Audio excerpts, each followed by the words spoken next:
రెచ్చగొడితే రెచ్చిపోదు ఓరుగల్లు. ఎవరు? మన కాకా కేసీఆర్. పదవిలో ఉంటే సిరిసిల్ల, సిద్దిపేట, గజ్వెల్, పదవి పోతే వరంగల్లా. అంటే వరంగల్ వాసులు కూడా మిగతా తెలంగాణ ఈ 3 నియోజకవర్గాలు కాకుండా మిగతా నియోజకవర్గాల వాళ్ళు ఏమంటున్నారంటే, పదవిలో ఉన్నప్పుడేమో మీరు ఓన్లీ సిద్దిపేట, సిరిసిల్ల, గజ్వేల్ చూసుకున్నారు, మిగతా నియోజకవర్గాలను ఎక్కడ కూడా పట్టించుకోలే. ఇప్పుడేమో నీకు సభ పెడతాందుకు మాకు వరంగల్ కావాల్సి వచ్చిందా? అదే మీ కరీంనగర్లో సభ పెడితే ఇంత ప్లేస్ ఎక్కడ లేదు కరీంనగర్లో. ఎందుకంటే మొత్తము అది ఒక మినీ ఆంధ్ర టైప్ ఉంటుంది కరీంనగర్. ఎందుకంటే కాలువలు, కెనాళ్ళు అవి అక్కడ ఉన్నాయి కాబట్టి అక్కడ ఎవరు కూడా 1200 ఎకరాల ల్యాండ్ ఇవ్వాలంటే ఎవరు ఏడికెళ్ళిస్తారు? ఇప్పుడు ఏంటంటే ఇది సంకేతం ఏంటంటే వరంగల్ ఎడారి 1200 ఎకరాలు ఖాళీ ఉన్నది. ఇంకా దాంతోపాటు ఇంకా పక్కన ఇంకో 400-500 ఎకరాలు పార్కింగ్ పెట్టుకున్నారు. ఏంటంటే తెలంగాణలో ఇప్పుడు వరంగల్ ఎడారి. మరి ఇంతకుముందేమో మొత్తం తెలంగాణ మొత్తం వ్యవసాయం చేసినాము, పంటలు పండించి చూపించినాము, అద్భుతమైపోయింది తెలంగాణ అని చెప్పారు. మరి 1200 ఎకరాలు వరంగల్ నీకు దగ్గర ఎందుకు అంత ఖాళీ జాగా దొరికింది నీకు? మరి మీరు చేసిందే కదా. ఉన్న కాలువలు పూర్తి చేసి, చెట్లు నరికేసి, ఇప్పుడు పర్యావరణం అనేది ఇప్పుడు గుర్తుకు రాదు మీకు. ఎందుకంటే మీ అవసరానికి ఏమో పర్యావరణం గుర్తుకు రాదు, వేరే వాళ్ళు ఎవరైనా చేస్తే పర్యావరణం గుర్తుకొస్తుంది. అంటే 1200 ఎకరాలు అంత ఖాళీగా ఉన్నది అంటే అక్కడ నీళ్లు ఏమీ లేవన్నట్టే కదా. మరి మీరు 10 సంవత్సరాల్లో పరిపాలించి తెలంగాణ మొత్తం నీళ్ళు అందించినాము, 1,00,000 ఎకరాలకు అని అన్నావు. వరంగల్ కూతవేడు దూరంలో మరి మీకు ఎందుకో 1200 ఎకరాల జాగా దొరికింది? అదే కదా. ఓరుగల్ల సభకు ఎన్నికలను మించిన ఆర్భాటం. ఎన్నికలు మించిన ఆర్భాటమే. ఎన్నికలు ఇంకెప్పుడో 3.5 సంవత్సరాల తర్వాత ఉన్నాయి. దానికి ఇప్పుడు నానా హంగామా చేస్తారు. అంటే మేము మా పార్టీ ఇంకా బతికే ఉన్నది, మేము ఇంకా రాజకీయంలో యాక్టివ్గానే ఉన్నాము అని చూపించుకోవడానికే ఇది.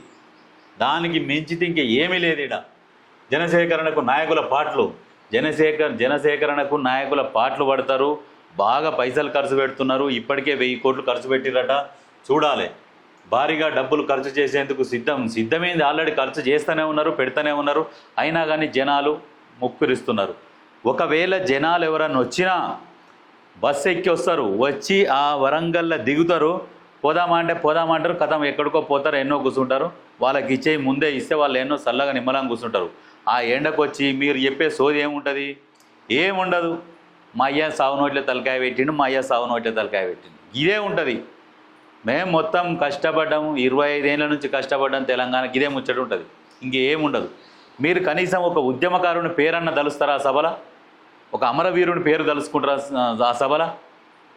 అమరవీరులకు కనీసం నివాళీలు అర్పించన్న ఆ సభ స్టార్ట్ చేస్తారా? చెయ్యరు. ఎందుకంటే అమరవీరుల పేరు తలిస్తే మీ పేరు ఇంకా తగ్గిపోతుంది, కిందికి పోతుంది అన్న ఆలోచనతోని మీరు ఎప్పుడు కూడా ఇంతవరకు అమరవీరుల పేరు కూడా తలవలే. అంత దరిద్రులు మీరు. మళ్ళా పదవి పోయాక మేము గుర్తొచ్చామా? అధికారంలో ఉన్నప్పుడు ఎటుపోయారు? పదవి పోయాక మేము గుర్తొచ్చామా?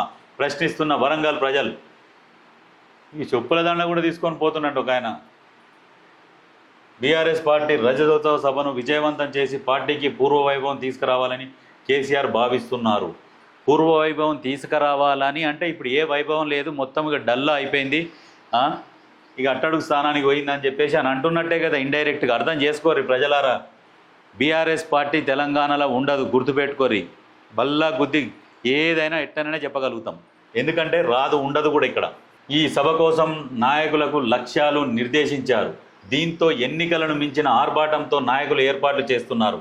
ఎంత ఖర్చైనా సభ విజయవంతం కావాలని నేతలు పట్టుదలతో ఉన్నారు. అయితే అధికారంలో ఉన్న 10 ఏళ్లలో వరంగల్ని పట్టించుకొని నాయకులు ఇప్పుడు పదవి పోయాక వరంగల్ గుర్తొచ్చిందా అని స్థానికులు ప్రశ్నిస్తున్నారు.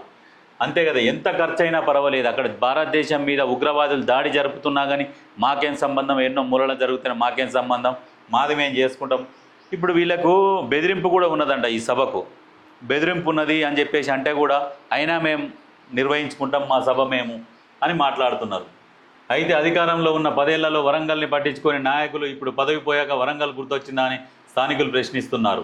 తెలంగాణకు కేంద్ర బిందువైన వరంగల్లో ఉద్యమ కాలంలో నిర్వహించిన సభలు విజయవంతమైన నేపథ్యంలో ఈ సభ కూడా సక్సెస్ అవుతుందని కేసీఆర్ నమ్ముతున్నారు. నీకు సెంటిమెంటు, కానీ అక్కడ పోయి తిని మళ్ళీ వాళ్ళకేం చేయకపోతే వరంగల్కి ఏమైనా చేసినావా? చేయలే.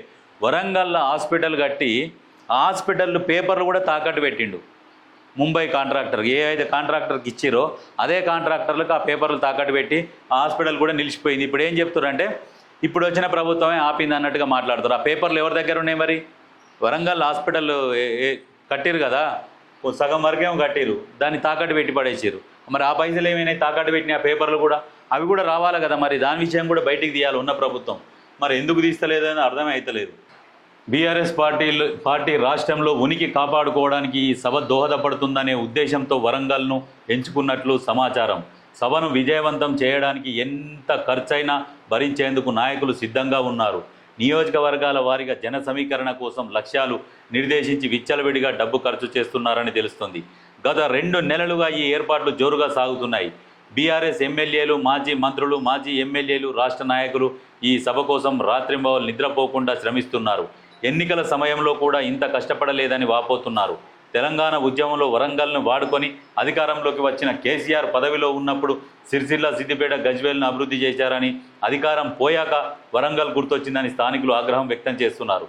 ఉద్యమానికి గుండెకాయ లాంటి ఓరుగల్లును అభివృద్ధికి దూరంగా ఉంచి ఇప్పుడు మళ్ళీ ప్రజలను రెచ్చగొట్టడానికి సభ పెడుతున్నారని విమర్శిస్తున్నారు. తెలంగాణ సెంటిమెంట్ను ఉపయోగించి రెచ్చగొట్టేందుకు కేసీఆర్ ప్రయత్నిస్తున్నా ఇప్పుడు ప్రజలు రెచ్చిపోయేందుకు సిద్ధంగా లేరని వరంగల్ ప్రజలు స్పష్టం చేశారు. ఇప్పుడు తెలంగాణ సెంటిమెంటా ఏమీ లేదు. నువ్వు ఎంత రెచ్చగొట్టినా, ఎగిరెగిరి దంచినా, ఎగరకుండా దంచినా నిన్ను జనాలు నమ్మరు. గదే కూలి, ఎగిరి దంచినా గదే కూలి, ఎగరకుండా దంచినా గదే కూలి అన్నట్టు నువ్వు సభకు 1000 కోట్లు ఖర్చు పెట్టినా, నువ్వు ఏం ఖర్చు పెట్టకున్నా నీ దగ్గరికి రావాలనుకున్న వాళ్ళు ఆ తూతుంబలి వల్లి ఎంతోమంది గంతే వస్తారు. కానీ నువ్వు ఇంకా 1000 కోట్లు ఖర్చు పెట్టినా నీ దగ్గరికి రారు. ఉద్యమకారులు కూడా సమావేశం పెట్టిర్రు. ఈ వరంగల్ సభకు ఎందుకు పోవాలి? ఉద్యమకారులని మర్చిపోయిండు, విస్మరించి ఈయన దగ్గరికి ఎందుకు పోవాలి? జనాలు, ప్రజలారా మీరు కూడా పోవద్దని ఉద్యమకారులు కూడా పిలుపునిచ్చిర్రు. ఇప్పుడు నీ దగ్గర ఉన్నది ఉద్యమ ద్రోహులు. అట్లనే తెలంగాణ బీసీ సంఘాలు కూడా పిలుపునిచ్చినాయి. బీసీ సంఘాలు బీసీలని 10 సంవత్సరాలు విస్మరించి నీ ఇష్టం వచ్చినట్టుగా చేసినావు. ఇప్పుడు బీసీ పదం ఎత్తుకుంటున్నావు. 10 సంవత్సరాల బీసీల గురించి ఏ రోజన్నా మాట్లాడని మీరు ఇప్పుడు కాంగ్రెస్ ప్రభుత్వం వచ్చినాక బీసీలకు రిజర్వేషన్ ప్రకటిస్తే ఇప్పుడు మీరు వచ్చేసి మేము బీసీల కోసం కొట్లాడుతున్నాం, గుంపులో గోవింద అన్నట్టు జై అని మాట్లాడతారు. సిగ్గుండాలి. బీసీ సంఘాలు కూడా చెప్తున్నాయి, నిజంగా బీసీలకు కూడా ఏమైనా ఆలోచన ఉంటే బీఆర్ఎస్ మీటింగ్కి పోవద్దు, బీఆర్ఎస్కి అసలు సపోర్ట్ కూడా చేయొద్దు. ఏ బీసీ కూడా, బీసీల వ్యతిరేక పార్టీ బీఆర్ఎస్ పార్టీ. బీసీలను మొత్తం ముంచిందే బీఆర్ఎస్. అది కూడా ఆలోచించుకోవాలి అందరూ.